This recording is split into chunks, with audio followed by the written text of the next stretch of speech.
Howdy folks, today I'd like to share a new cocktail with you. This one is called the Amaretto Sours.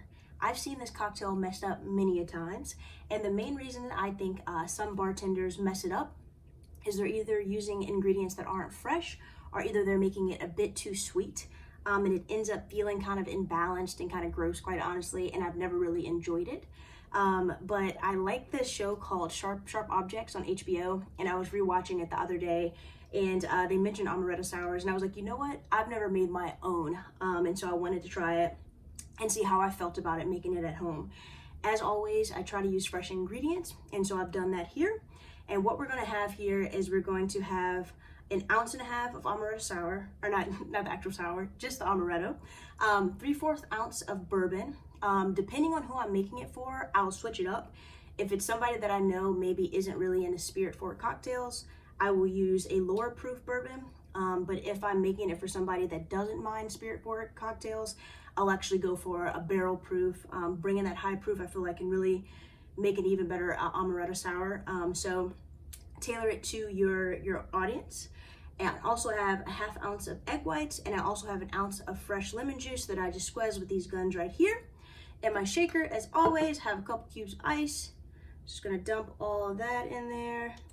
Oh, and I forgot to mention, so for those that don't know, the egg whites is what's going to give this cocktail a nice froth. I know my mom hates when I make her cocktails with egg whites. Some people just think that like the raw egg white is just gross, even though probably if I didn't tell them it was in there, they'd never know the difference.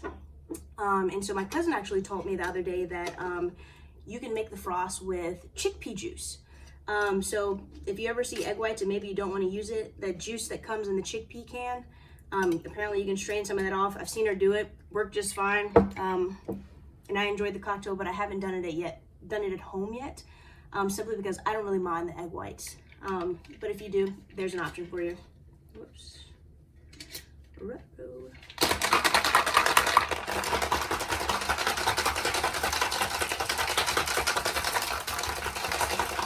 And so now I'm going to shake it a little bit more than I usually do, trying to really make sure I get that froth, really activate that egg white.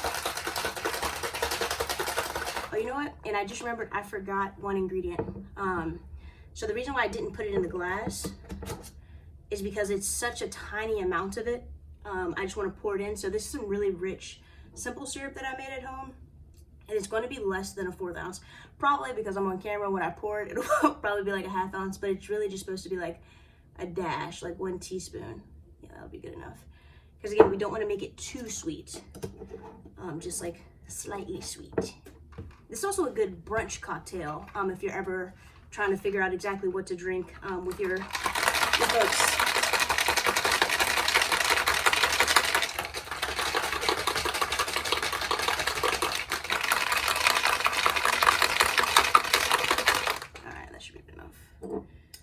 Even made you guys a nice little garnish today. Got a little bit of lemon peel and then put 2 cherries on it. Very nice. Very